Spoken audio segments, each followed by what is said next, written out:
Bonjour frères et sœurs en Christ, c'est la sœur Foi Marguerite Amouillé.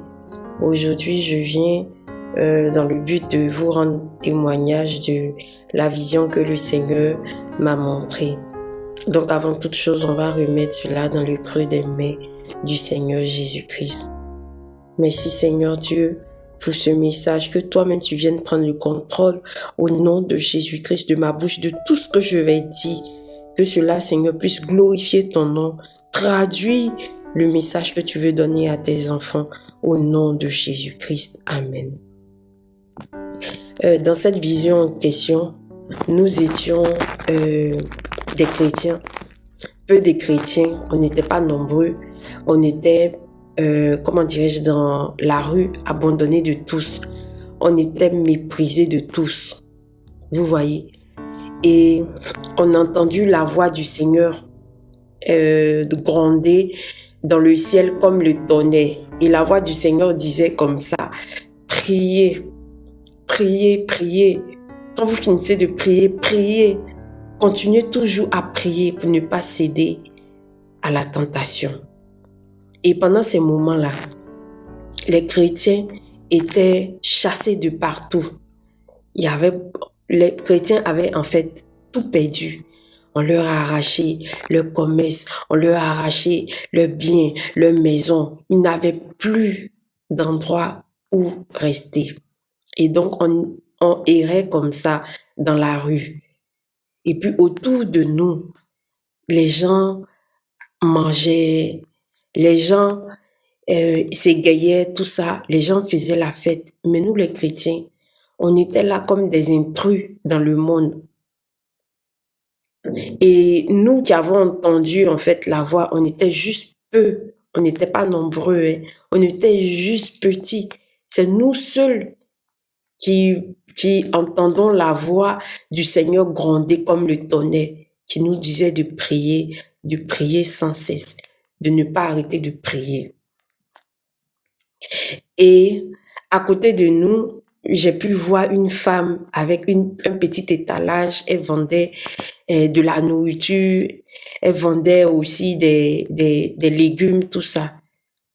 Nous, on n'avait pas droit même à pouvoir s'approcher de ces femmes-là pour pouvoir demander quelque chose. On nous chassait de partout. Et je nous voyais comme on était vêtus, on avait des habits sales sur nous. Il y en avait d'autres que l'habit était devenu tellement sale, on dirait de la sépia. Et il y avait des habits aussi, on avait des habits aussi déchirés sur nous.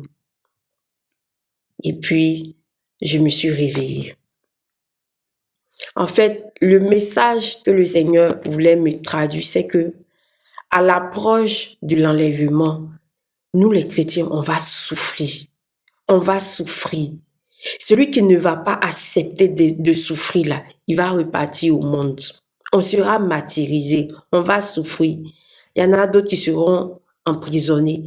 Il y en a d'autres qui vont disparaître, on ne sait pas, peut-être ils seront tués. Mais nous qui allons rester là, on va souffrir. On va souffrir. Il faut que vous vous mettez cela dans la tête, que le chrétien, aux derniers instants, quand il sera l'heure où le Seigneur doit venir, on va souffrir. On ne sait pas combien de temps ça va mettre. Et c'est quand nous, on sera tellement en train de souffrir, on va crier à Dieu, Seigneur Jésus, reviens, reviens, reviens, on veut partir, on veut partir. C'est là le Seigneur va venir. J'avais donné un message où j'ai dit que le Seigneur va nous prendre et puis il va nous envoyer dans une ville chrétienne, dans un endroit. Mais avant que il puisse nous envoyer dans cet endroit-là, on sera avec d'autres chrétiens. Ça aussi, c'est une autre vision que le Seigneur m'avait donnée. On sera avec un chrétien, le petit nombre de chrétiens qui restent là. On sera scindé en deux. Parce que c'est pas tout le monde que le Seigneur va envoyer là-bas, dans la ville chrétienne. C'est pas tous les chrétiens. Il y a une partie que le Seigneur va envoyer là-bas. Mais il y a une partie qui va rester dans le monde là, et qui va souffrir jusqu'à ce qu'il revienne. Et cette petite partie qui va rester dans le monde là, qui sera en train de souffrir là, cette petite partie là, sa couronne sera tellement grande dans les cieux. Et cette petite partie là, c'est pour que le monde voie comment ils ont régné déjà. Ils avaient régné Jésus. Et comment ils sont en train de régner ses enfants. Afin qu'ils voient, afin qu'ils soient témoins. Vous voyez. Et avant que le Seigneur emmène d'autres personnes dans le refuge que lui seul il connaît là, nous tous, on sera là, on va souffrir. On va mourir de faim. Il y a beaucoup qui vont laisser la main de Dieu parce qu'ils auront faim. On va nous priver de faim. Et du moins, on va nous priver de nourriture pour que nous ayons faim. On n'aura pas de maison. On va errer dans la rue comme des sans-abri. Les sans-abri, au moins souvent, là, quand les gens passent, les gens leur donnent un peu d'argent. Mais nous, là, ça ne sera pas le cas. On sera détestés. On va nous détester à cause de la voie que nous avons choisie, à cause du nom de Jésus-Christ que nous avons choisi. Et beaucoup vont perdre la foi. Beaucoup vont finir par régner Dieu. Ils vont partir. Pendant ces épreuves-là, ceux qui ne vont pas régner le nom de Jésus-Christ là, c'est ceux-là, le Seigneur va aller les mettre quelque part.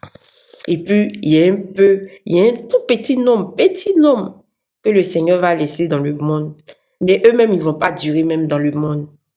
Parce que quand le Seigneur va nous scinder là, son heure sera proche. Son heure sera proche. Et ceux qui vont rester dans le monde là, ils ne seront pas nombreux. Ils ne vont pas aussi rester pendant longtemps. Mais nous tous là, on va endurer d'abord. On va endurer beaucoup de souffrances. Donc, avant que ce moment-là n'arrive là, c'est le moment pour toi. C'est le moment pour toi de chercher à connaître Jésus. Connaître Jésus là, c'est pas quand il est venu et puis il t'a sauvé, il a opéré un miracle en toi. C'est-à-dire tu étais dans des difficultés puis le Seigneur t'a sauvé. Et c'est là que tu as connu la voix du Seigneur. C'est insuffisant. C'est insuffisant pour ces temps qui arrivent là. C'est pas quand tu pries et puis le Seigneur t'exauce et puis tu connais la voix de Jésus. Ça suffit pas pour ces temps-là. Pour ces temps-là, il va falloir que tu connaisses réellement Jésus. Il va falloir que tu connaisses qui il est. Il va falloir que tu approfondisses ta relation avec Jésus-Christ. Que ta relation avec Jésus-Christ ne reste pas seulement dans la parole, mais que cette parole que tu lis là devienne vie avec Jésus. Il va falloir te connecter à Jésus. Il va falloir connaître les pensées profondes de Jésus-Christ. Qu'est-ce que Jésus pense? Parce que quand tu vas souffrir, pendant que tu auras faim, pendant que tu auras soif, pendant que tu vas errer, tu vas te demander, qu'est-ce que Jésus aurait fait à ma place? Tu vas te demander, qu'est-ce que Jésus pense de moi? Et c'est cela qui va te faire tenir. C'est cela qui va te faire tenir. Ou que pendant que tu as faim, tu te mets à chanter, à prier. C'est ça qui va te faire tenir. Dieu, pendant ce temps-là, quand tu auras faim et que tu vas te lever, malgré que tu as faim, malgré que tu es faible, tu vas te lever, tu vas glorifier Dieu, tu vas louer Dieu parce que tu as faim. Tu vas bénir le nom de Dieu parce que tu as faim. C'est comme ça, c'est en cela, c'est à cela que Dieu t'appelle. Est-ce que ta connaissance de Dieu que tu as en ce moment, est-ce que ta connaissance de Jésus-Christ que tu as actuellement peut te faire tenir comme ça? Si ce n'est pas encore le cas, commence à avoir une parfaite symbiose avec le Seigneur. Commence à te rapprocher de son cœur. Commence à connaître Dieu. Commence à avoir une parfaite harmonie avec Dieu. Est-ce que si tu as faim, est-ce que si tu n'as pas bu de l'eau, est-ce que tu peux quand même glorifier Dieu? Pendant des mois et des mois, si tu ne gagnes pas à manger et que même si tu as eu un peu quelque chose pour mettre sous la langue et puis prier Dieu, glorifier Dieu, est-ce que cette foi que tu as actuellement peut te permettre de faire cela? Si cette foi du moins que tu as, qui peut te permettre cela, en ce moment et dans les moments à venir, je rends gloire à Dieu pour ta vie. Je bénis le nom de Dieu pour ta vie. Ça veut dire que tu es sur le droit chemin. Ça veut dire que tu es dans de bonnes voies. Mais si ta foi en Dieu, si la connaissance que tu as de Jésus-Christ ne te permet pas de pouvoir faire cela, ne te permet pas de pouvoir, en ce temps-là, pouvoir glorifier Dieu même dans la faim, ça veut dire que tu as encore du chemin. Tu dois encore chercher à connaître qui il est. Tu dois encore plus te rapprocher. Ne te limite pas déjà à la main qui t'a déjà manifesté, à la gloire qui t'a déjà manifesté, au miracle qui t'a déjà manifesté. Ne te limite pas à ça. Cherche en profondeur sa face. Cherche à savoir qui il est. Rapproche-toi de son cœur afin que tu aies une intimité parfaite avec Dieu. Afin que même, afin que par ta connexion avec lui, quand tu dis, Seigneur Jésus-Christ, j'ai faim, mais je sais que mon corps a faim, mais je te rends gloire pour cela. Je t'aime parce que j'ai faim. Je t'aime parce que je n'ai pas d'abri. Je t'aime parce que tu es Seigneur, tu es Dieu, que tu es le véritable Elohim, tu es le véritable Seigneur Jésus. C'est à cela que le Seigneur nous appelle. Le Seigneur va nous épurer. Les saints dont l'Apocalypse parle, c'est des saints qui vont passer par la souffrance. Le Seigneur va nous épurer afin que nous devenions saints, afin que nous devenions propres à ses yeux, avant de venir nous chercher, avant de venir nous enlever. Est-ce que si ce temps-là arrive, est-ce que tu es prêt? Si tu n'es pas encore prêt, commence à te préparer. Prie sans cesse. Le Seigneur a dit, priez sans cesse. N'est-ce pas s'adresser à Dieu? N'est-ce pas rentrer en intimité avec Dieu?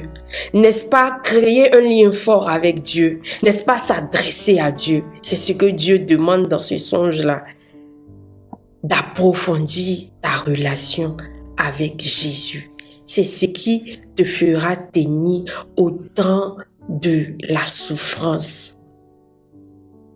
Donc, c'était le message. Que le Seigneur Jésus-Christ vous bénisse abondamment. Seigneur Jésus-Christ, merci pour ce message.